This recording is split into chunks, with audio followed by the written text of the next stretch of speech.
Yeah, we have a separate section of our podcast called Beyond the Break Room, and it's where we there is absolutely no HR involved. That's We should have started with that. We would have never talked about leadership or HR. Well, we also Who cares? who you are. Who cares about everything else if there's good pizza? We always, Ralph, have some kind of crazy fun intro for the girls. And they never know what it is because I'm the one that comes up with it and I don't tell them. So, Great. That being said, Oh boy. I am going to keep this one. Proud, Wizard. I am going to keep this one very tame. It is the girls from Back in 10 with a special guest today in 3, 2, 1. The best leadership happens when you step away for 10 minutes. This is Back in 10. Hey everyone, welcome to Back in 10. I'm Savannah. And I'm Jen. And many of the questions that have been submitted by a lot of our listeners lately have been really HR heavy, Savannah, we've noticed. Yeah, and HR is one of those things in a practice that people don't really think about until it goes wrong, and then by then it goes really wrong. Yes, Indeed. it does. So Savannah and I have brought in a special guest to chat HR, the compliance maven, who makes HR make sense so your people in your practice can thrive. We're thrilled to have Mr. Ralf Tomandl on Back in 10. So as COO of HR for Health, Ralf helps practices take the chaos out of HR and replaces it with systems that are actually going to work. With 20 plus years in SaaS and leadership, he's built teams and solutions that drive growth, simplify operations, and deliver real results. Wow. Yeah, Someone look at wrote that to make me look good. So welcome, Ralf. We are so happy to have you here. And one of the things that we pride ourselves on in Back in 10 is we just get right to the meat and potatoes really quickly, All right. to the point. So why don't you give our listeners the 411 on all things Ralf? Before we Okay. Well, first of all, here we go. Yeah. Before I jump into that, Jen, Savannah, thank you so much for having me. I'm so excited. For those of you who would want to know just a little bit about the background, Savannah and I bumped into one another at the Chicago Midwinter show, and it took about 20 seconds for us to realize that we were like the perfect match to chat about all the things that are important in this industry. And she says, "Don't you know I happen to have a podcast, and you need to be on that." So I'm really excited to be here. So thanks for having me. Okay, so the 411. Yeah, look, I have been in dental, and if you would have told me that when I graduated college that I make a career in this industry, I would have laughed you out of the room. Same, but Ralph. I have. It is one of those things that has been really, really rewarding. And I will tell you, the fact that I've landed in an HR technology solution company is kind of, or it was kind of inevitable. And the reason why I say this is that it's really the people in this industry that make all the difference of why I keep coming back to it and why I'm staying in it. It is a small group of really, really interesting and very focused folks that it just makes it fun to be part of, right? So I've been in this industry, like I said, my entire career. I specialize in bringing both products as well as companies to market, grow them, support them, et cetera, et cetera. I have done this with a company called 1-800-DENTIST. When I first started out, I worked for quite a bit. Fred. That's right. Shout out to Fred Joyle and his brother Ron.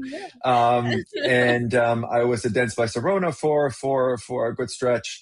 And then I met Ali Aramchin, the founder of HR for Health, and he has a really, truly amazing story of how he came to this industry, right? And what he is doing. And that baby is called HR for Health. So I'm very, very excited to be part of that. In another life and a parallel life, we also run a organizational and or meeting space event that is called the Dental Leadership Summit. This is where all Mm. our good friends come together and we can learn from one another. So that's a whole That's another. where I met you last year. I spoke there for you guys last year. Yeah. That is right. That is Yeah, it right. was great. It was Um, so I have thankfully my hands both full and or deep in various ways for this industry to both partner, to both help, to both learn and advise our friends in dental. So basically, what you're saying is that you're a rock star. That's what I'm Oh hearing. God, no. Someone else has to say that about me. Like otherwise, I'll be like too embarrassed. No. Let it be Like known on I like Back to in be. 10. Yeah, no, look, I like to be the worker bee and the operational person. I like getting stuff done. I like figuring things out. I like being the operator, right? Because that's important to essentially employees and ultimately HR, what we're talking about. So you were definitely a Legos kid as opposed to like a coloring book kid growing up, Yes, is very what I'm much hearing. so. Very much so. Yeah. I'm like, Welcome can to you the see? Lego group. Yeah. I'm like, I have a Legos kid. Can you see? There's a Legos table right behind me. There you go. Yeah. So okay, let's get to it. Ready? Here we go. Here's the first official question for you. So, how do you think practice owners can balance their clinical role and their role and their position as a business leader in the practice? Yeah. Great first question. And I think that this is one of those where the age old story of them having gone through training for years and years and years for their clinical role, yet they have not gone through any meaningful training to become a leader of humans when they start their own business, or even if they're an associate dentist or if they're working for multi-practice or a DSO, right? That aspect has to be trained and has to become part of their DNA, just like the training for years and years to become a great clinician.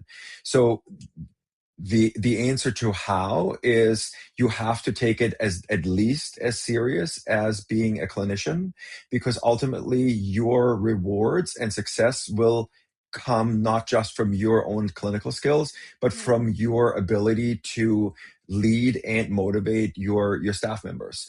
And it is as little as the person who sits directly across from you that is your chairside assistant, to as much as I'm running a multi-location operation with 50, 70, 100 employees, right? Like it doesn't matter. Communication is key, and you have to learn that, and you have to allow for yourself to be trained in that as well. Yeah, and Yeah. you brought up the collaboration between clinician and business leader. And where do you find the common ground between clinician and business leader, and how do you help them turn that commonality into success? Yeah.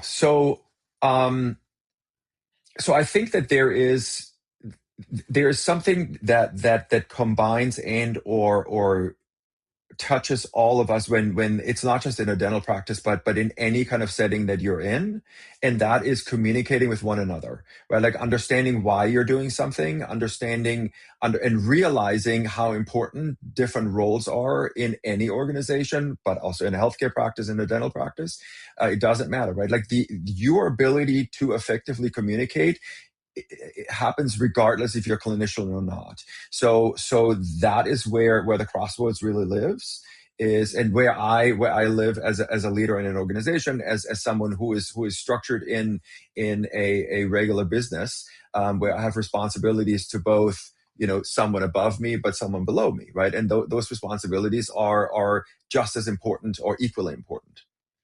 Yeah, absolutely. And I think so I came originally from a clinical background. I was Yeah. that dental nerd. That was tis I. But I think one of the things, Ralph, so this month is April. It is oral cancer month.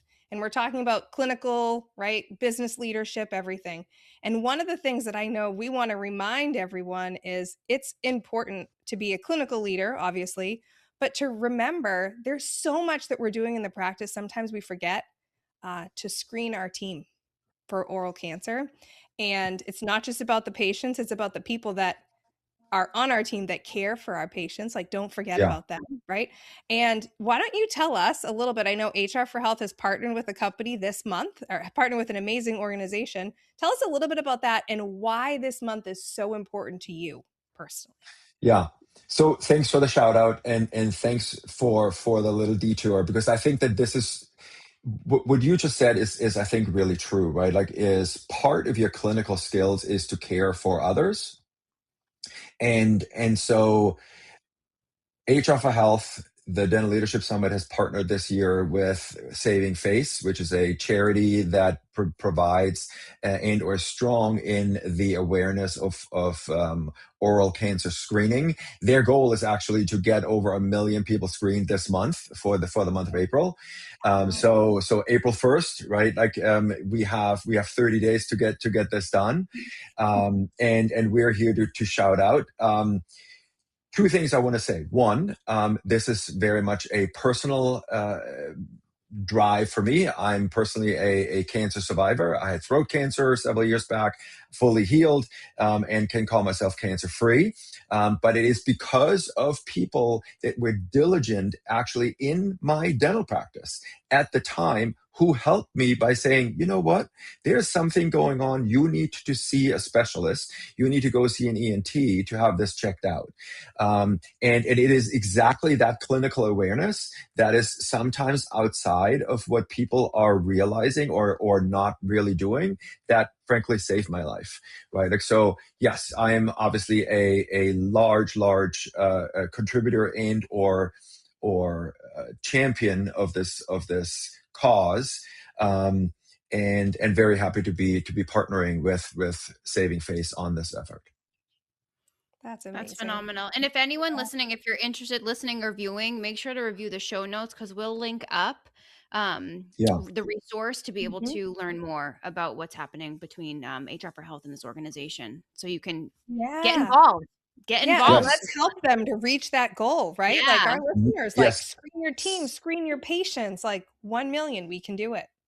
That's right. Savingface.org is one. Go to the dentalleadershipsummit.com. But then, like I said, Savannah, the notes afterwards is where it's also linked. So thank you guys very much. Appreciate it. Of course. Anything to help others, right? Jen and I are very much servant leaders. So if this is going to help support our community, we're down for it. Yep. Awesome. Thank you. Yeah. Awesome. Okay, I want to hop into some fun questions. From being a previous dental office manager, I want to pick your brain a little bit. So, what? I know I'm very direct. I'm very awkward. It's fine. Is there a Bravo moment coming on? Am I feeling a Bravo moment coming on? What's happening? You never know what's going to happen here. So just buckle up. Just buckle up. We're here for the ride. No. It's when the Boston accent comes out that you're either like in a really good place or in a really bad place. Right now we're in a good place. Good. Okay. What is an HR mistake that you and the team see leaders do all the time, but they don't even realize they're doing it? You know, this is a great question, and it's one of those things that most often goes undetected for a long period of time. And what it really is when a business leader changes their business structure ever so slightly, yet progressively over time. Here's what I mean. So let's keep it in dental, right? They change their office hours. They change technologies that they're using. They require training for certain roles in an organization to be trained on this and or potentially even certified for it, right? Like, those are all little things that are happening over time that are all part of what I would call the clinical progression of what's happening in a dental practice. And everybody's like, look, it's standard business practice. It's just what we do, but like, we're evolving. And so what they're forgetting is that they have to bring the employees along for the ride. So part of this is, yes, obviously you have to tell them, but you also have to get buy-in from the employee. And that's the part that they forget. That, like, for example, that is why a handbook in a dental practice, in any business, is really important. You need to update your handbook and go, hey, you know what's happening? We no longer require you to work Monday through Friday. We are now working Tuesday through Saturday. Is this something you can do? Is this how we can make this work? And here is the new, I'm going to say, like, agreement with the employees to go, this is what we do. The employee goes, yes, I want to do this. Yes, I want to be certified in this new training, this and the other. So a handbook has to reflect the philosophy of the business owner and the changing times, right? Like, of what's going on in a practice. And that's often of times completely overlooked or not even done at all. And then the not even done at all is the scariest thing that Jen and I have seen and heard from our peers. It's that the admin teams, the regional teams, even the doctor owners have so much on their plate that oftentimes the handbook is just the lowest thing on the Totally. priority And totem pole. It's scary. It's scary for the right. team, really. And there's no malice there, right? Like, it's like, look, what I many a times come across when we talk to a doctor that we bring aboard, and we look at their talk about their existing handbook or the last time it was updated, and they go through it and they have this realization, it's like, oh yeah, this is how we used to do it, but that was 2017, Yeah. right? And so yes, you progress, right? Like, and so that's why this is really, really important, because they think their employees know what's going on, but do they? I don't think so. And so that is one of the things that is often overlooked. Mm-hmm. And that's why Savannah and I are such huge advocates for dentists having a practice manager or practice, leader in their office, because they Yeah, can't do everything. They cannot, you know, they're supermen and women, don't get me wrong. However, they can't do everything. They can't expect themselves to, you know, be the clinical leader and run the business and help to manage the team and do the handbook and do all these things. Like, they need someone that can help to support them and support the right, team, so that way not only can, the team be supported, but the business can be supported, which helps right. take care of the patients and themselves. Like, they need a little bit of balance there, right? Like, we talk about Totally. work-life balance a lot, but it's really important that they have someone there to support them in that. So Oh, I for think sure. you're bringing something really important up here, which is your ability as a leader is to both delegate and empower your employees. And I think that is one of the key of leadership, right? Like, is so you were talking about the clinical aspect of how to be a clinical leader. Well, that's being a business leader, right? Like, is your ability to delegate responsibilities effectively, i.e., entrusting people that they can do something to the standard that you want them to do it. So there have to be both controls, but there also be as encouragement, there has to be training, et cetera, in order for them to do it the way the business has to do it in order for them to succeed. So I think that is a really, really important part of leadership. I totally agree. Yeah. And recognizing that our leaders who are in charge, loosely said, of HR in their practices, they don't have to be the experts, because there are leaders out in the industry, aka Right. HR for health, who are the experts, who will walk Yeah. with you in that journey and help you Mhm. along the way. I mean, the pressure of having to do so much inside a practice and then have to learn the ins and outs of HR, I do feel so bad for our leaders who are in that situation, and they don't have the option at this point to invest any kind of outside resource for themselves.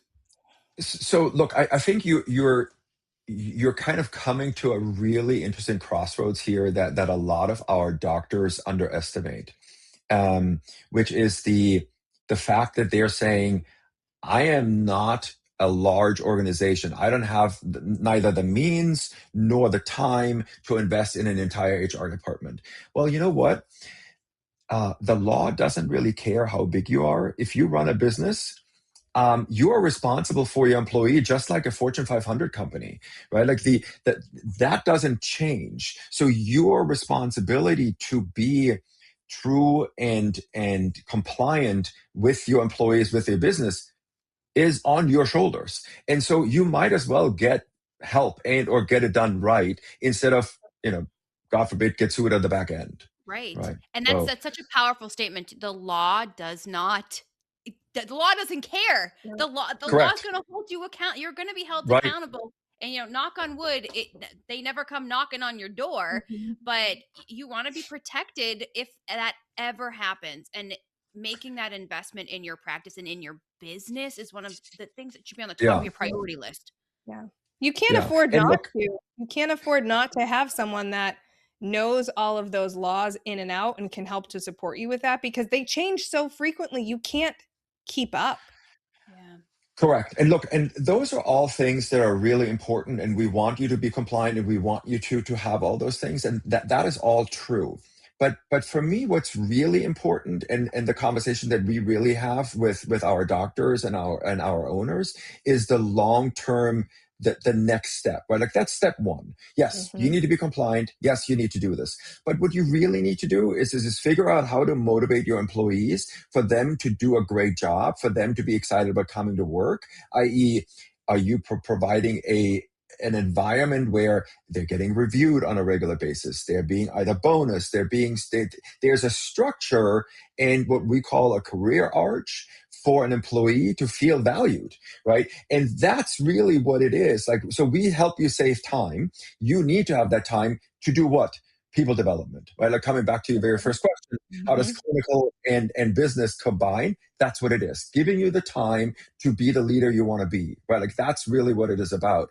And so, yes, compliance is important. Compliance has to happen, but that's what you then can sleep good at night by having, and I don't want this to just be about HR for health, but that's what it is. What we want you to be is the leader you can be, because you don't have to worry about those, early foundational things. So that's what's really important. Yeah, absolutely. And that really segues into our next question, actually. So what's something leaders do thinking that they're being a good boss and they're leading the culture of their team, but it actually makes their team respect them less? Yeah. So this is something that I think, so when people feel good about something that just happened and they want to, because they're feeling good, there's a positive feeling, and they want to, in that moment, share that emotion, share that feeling, i.e. give kudos, or, for example, give a Starbucks card or a card to go shopping or something like that to that person that helped him or helped her do good, is one of those things that they think, oh, I just rewarded somebody for doing something good. Like what people call a random act of kindness. Now, do I want people to do random acts of kindness? Absolutely. But you know what? If you're in a team of, let's say, 10, and you give one person on that team a $50 gift card for whatever, how are the other 8 viewing that? Do they know how, what exactly? Well, so like, what's the reality of that? Right? Like, you as the owner feel good because you did something good. You rewarded somebody. Well, the 8 others go like, well, how do I get this? Why did I not get it? What do I need to do to get it? And why am I a second-class citizen? Right? So those are things that are unintended consequences that really you should refrain from, right?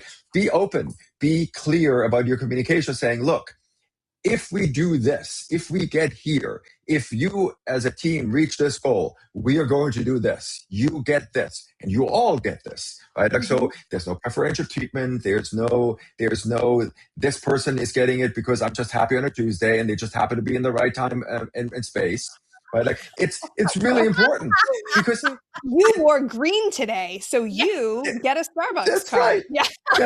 Yes. Absolutely. So that is those are the unintended consequences. And believe me, so I know, like I know, I'm working with a dentist right now, and they are so, as everybody knows, when you work through both billing and or with payment system companies, they Mhm. send you $100 gift cards, right? Oh, you're using our system, here's a $100 gift card.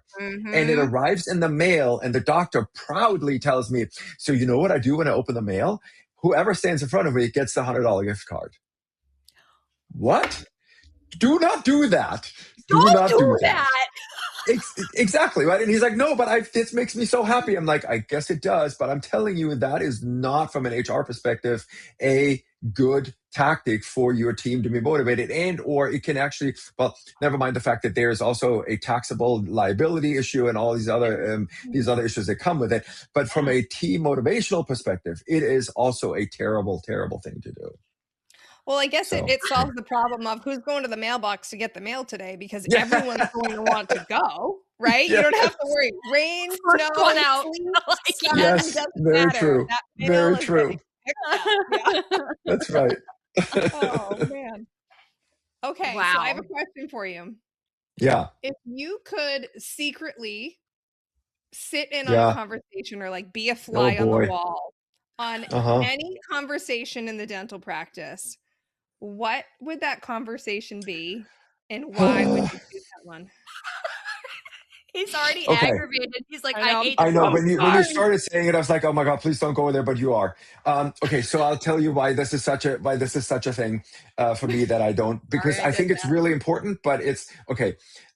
So in a previous life, I started out in sales like 100 million years ago when I still had dark hair.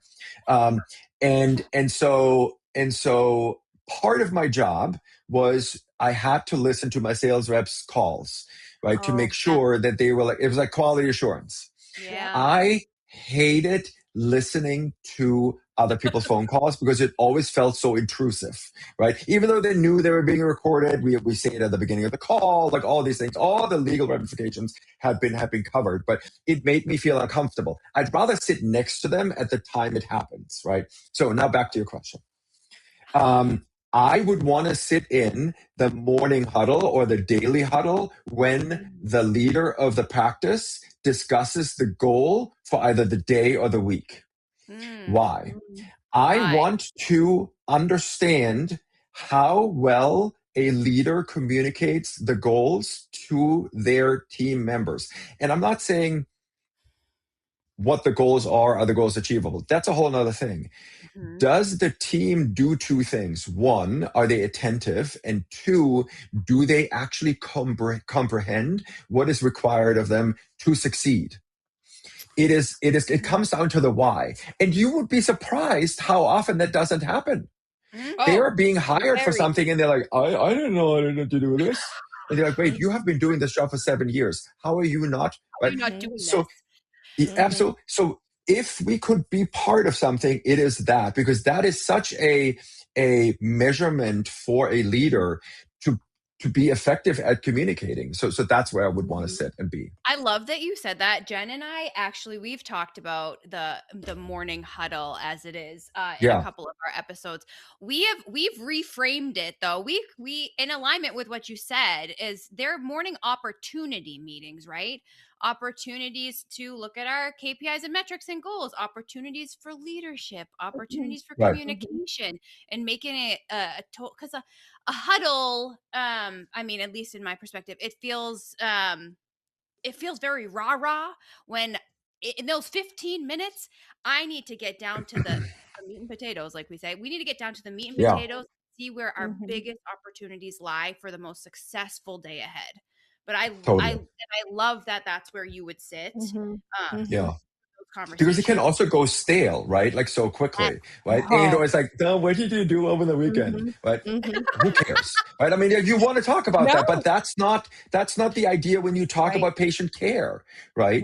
Which No. is also super important. And there's a place for all of this, but it's not the morning huddle, in my opinion, right? So That is prior to. That's the opportunity exactly, meeting, is like right, the having your coffee or your breakfast and right, talking about your weekend. yeah, But that time is so important to set right, yourself up for the day. And I think that's why a lot of practices out there have stopped doing morning huddles. They don't find them effective. And I'm like, well, that's probably because you don't have an agenda. You're not going over the things that are going to help to move the needle. And the majority of them just look at Leadership. the schedule. Yeah, Leadership. exactly. And they'll just say, oh, this, Susie's coming in for bite wings and a prophy today. And, Bobby's coming in. And I'm like, that's on the schedule. You don't need to talk about that. Right. If I can look at that and see that, you don't need to talk about it. Right. Mhm. Yeah, you need to challenge your employees to Yeah. come with more than just what is written in the schedule. Mhm. Absolutely. Mhm. Yeah. It's I encourage people also to like look at a doctor and team, a medical side, like pre-surgery hospital. When they have their pre-surgery meeting, if I Yeah. was ever going to surgery and I heard my doctor, my surgeon, and the nurses talking about, going hiking the weekend before and having like their coffee from Dunkin' was terrible today, I would be like, Yeah. take this kick out of me. I'm out. Like we Yeah. need Right. like, and we I'm should not be going approaching under for this one. Yeah. That's right. That's right. Yeah. we need to approach it. Mhm. I mean, and that's also a dental industry thing, is that we're still catching up. But Mhm. Yeah, um look, I think it's also human nature, right? Like, so a friend of mine who is an orthopedic surgeon, he freely admits that they tell jokes and or talk about all kinds of things while they're operating on people once they are under anesthesia. Right. And I'm like, I get that. He's like, look, you need to understand, like, it's the routine of like doing this and the other. I'm like, well, what about the professionalism of the medical care that you're doing? He's like, yeah, but like with everything. Right. I'm like, okay. And I don't think in the dental industry, you have that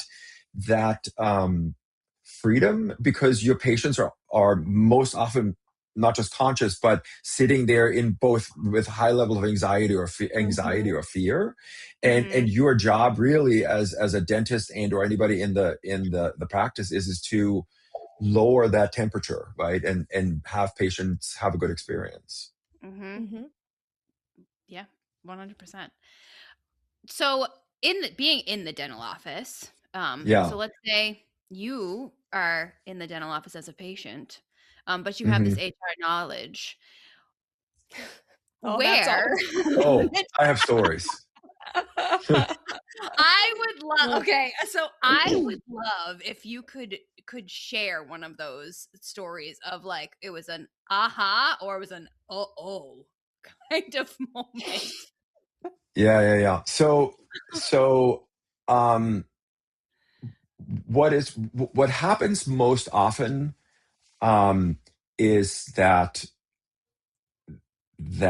internal things that are non-clinical are being shared with you, because practices are either designed and or set up in a way where there's multiple chairs, and you overhear things that you should not be overhearing, both clinical as well as personal, right? Like, so what has literally happened to me is that I'm sitting in an office chair waiting for treatment, and I overhear an argument with a dentist and why the associate cannot take time off. And then going through that, yes, in front of Stop it in front of you. it said, well, they were Oh, outside the the room, door was threshold. open. Exactly. And I'm like, I have ears, right? Like, you do Right, just understand let's that go there. I can hear what you're saying, and that you're reprimanding an associate a dentist for not being able to take time off, which is not appropriate to do, in front of patients, in front of other staff, et cetera, et cetera. So yeah, I mean, It again, happens. small environment, small Yeah. environment. It doesn't matter if you're part of a DSO with 200 locations. The moment you come to the location level, professionalism is the number one. It's the Mhm. number one. I remember when I first went to dental shows. Shout out back to Fred and Ron Joyle. Yeah. So Ron was the head of sales and operations, and at the time, so this is, like I said, a long time ago. He says, you need to understand, the moment you step onto the airplane, not by the time you arrive at the show. The moment you get to the plane, you are representing us and you represent an industry. Behave like you would like to be treated, right? Like, don't like be whoever you want to be when you're going with your friends to the beach and drink beer, right? Like that is completely unacceptable. You are a professional. And I'm like, oh, okay. Right. And you would, I was always like, I wish I could tell you, yes, I was an exemplary employee and I never had that. Well, I had to learn that, right? And I had to be reminded, right? But it's true, right? And it is true for the clinical setting. The patients cannot talk clinical knowledge to you because they don't have clinical knowledge. Guess what they're talking about? Their emotional experience, their pain, the cost, how they've been treated by the chairside person, how they've been treated by the hygienist. That's what it's all feeling. That's what they talk about. So that's why this is so inappropriate and should never happen. And you know what? And the sad thing is, it happens all the time. The leadership conversations that I've had to have with team members and reminders, and then it comes down to like, you are an amazing clinician, but dear God, I need to invest in communication skills for you and soft skills and more leadership classes so we can get your level of clinical knowledge up to your communication level and awareness level too. Right. Yeah. Jen, do you have one more question for Mr. Ralf? Okay, here's one more. You ready? Sorry, the last one was a little juicy. So here we go. What is one hard truth about leadership and leading a teams that most dental leaders avoid, but they shouldn't? Yeah. I'm making this poor man sigh today. Like so look, I think that it kind of ties into what we were saying before a little bit.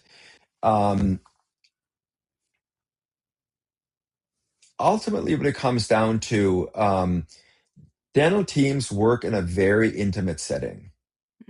And I think that you as a leader have to set a very high standard that you follow so your employees know the difference where professionally begins and where it ends.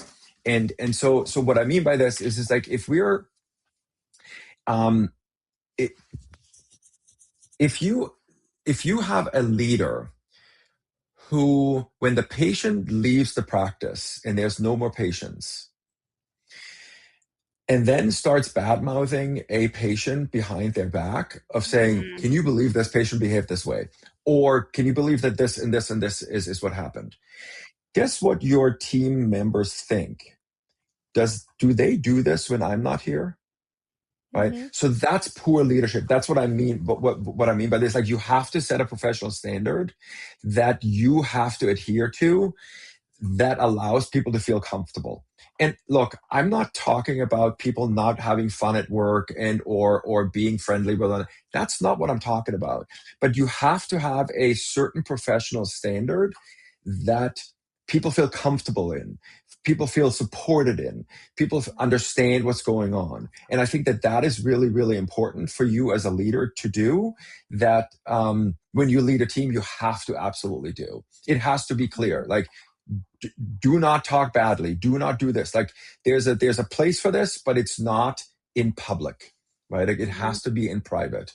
I learned this in the military, is that it was the first time I was exposed to leadership, right? Like, so the military is a very, very hierarchy-driven environment.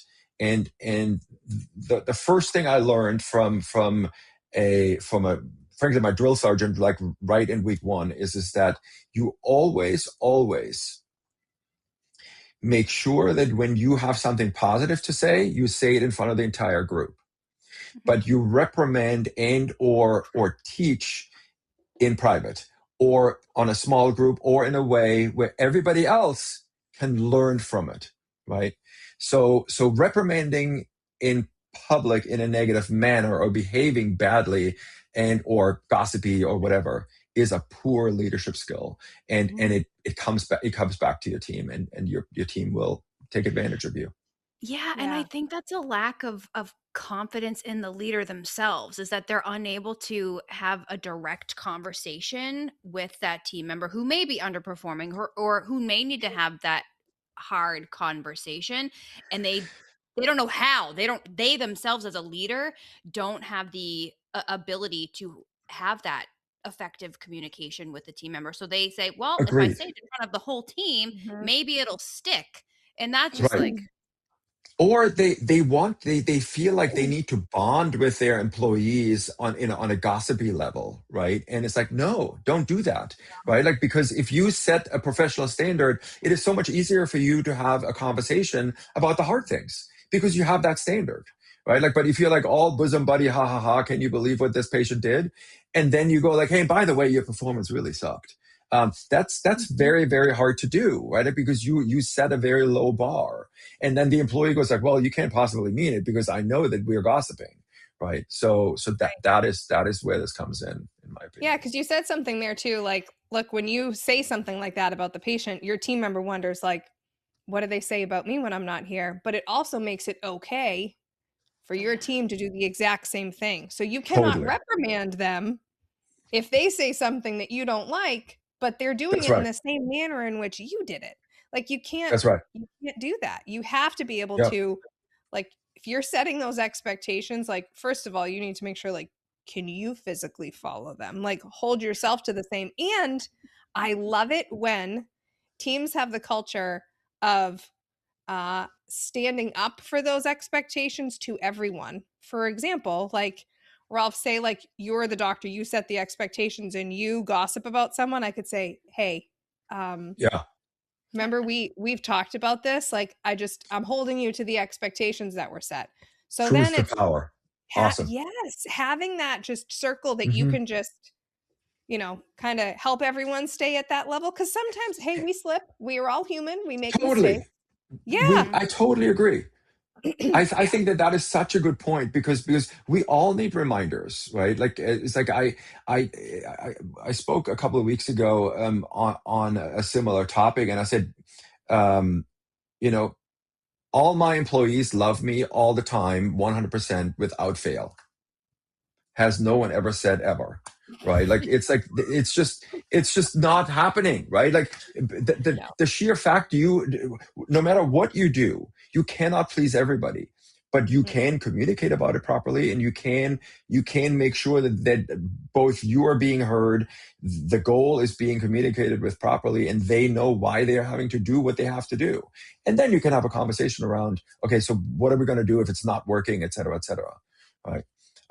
I always tell my doctors, yes, we are called HR for health, but we really are. The big part is the H, which is the human, right? Like the human aspect in this is the most important part for you to succeed, right? The rest falls into place. Yeah.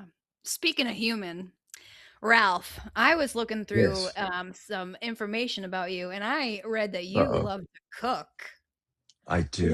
What do you love to cook? Let's humanize this Oh now. Yeah.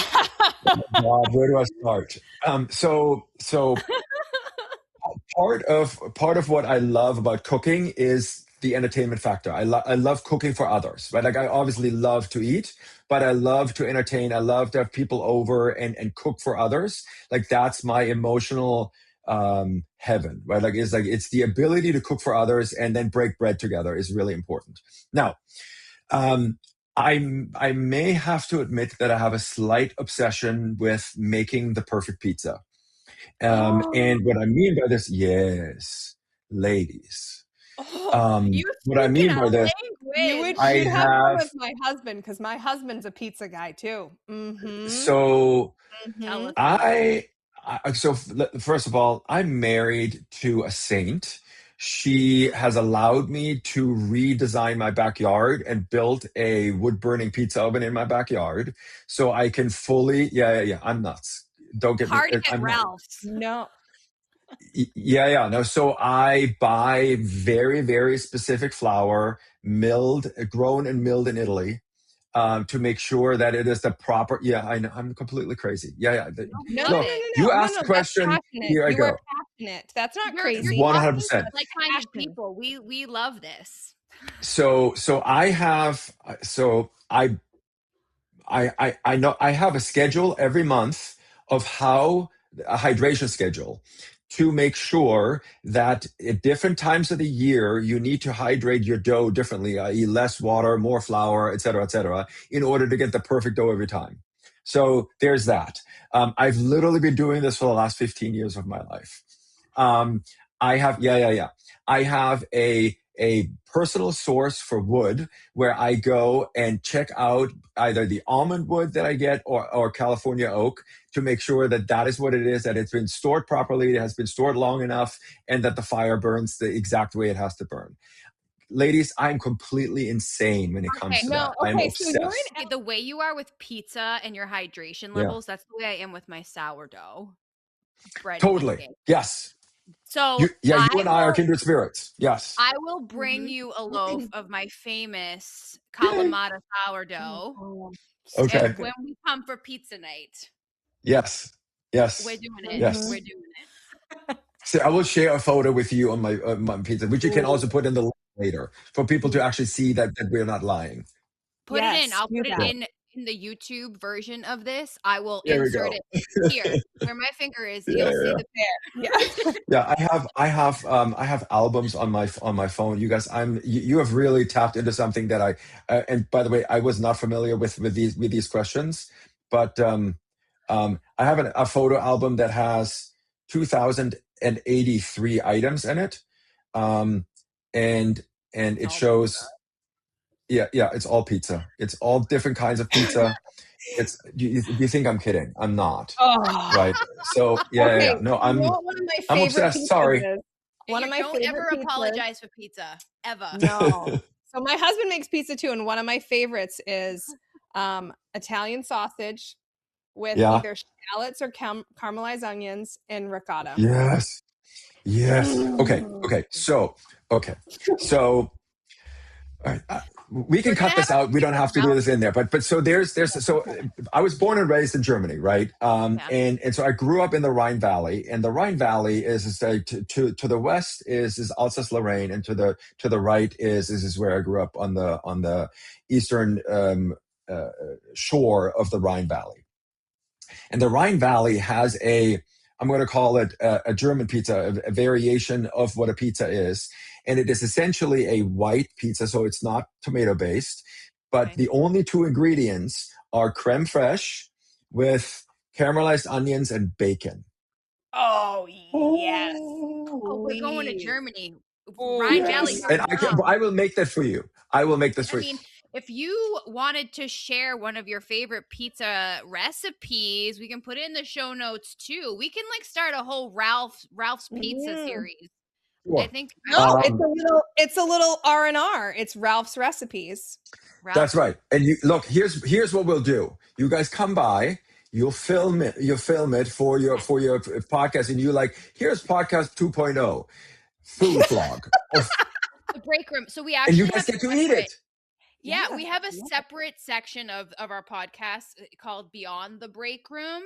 And it's where we there is absolutely no HR involved. That's we should have started with that. We would have never talked about leadership or HR. Well, we also who cares? Who you are. Who cares about everything else if there's good pizza? But thank you so much Thanks for spending a few minutes with us on Back in 10. If something made you laugh, nod, or feel a little more human, share it with a friend and make sure that you're subscribed. You can also follow us on Instagram very welcome. at Thanks for Back having in me, 10 guys. Pod for more behind the scenes, updates, Bye, everyone. probably Thanks for a listening. little chaos. We're not here to have it all figured out. We're just here to tell you the things that we wish someone had told us. And remind you that leadership doesn't have to be perfect, just real. We'll be back in 10.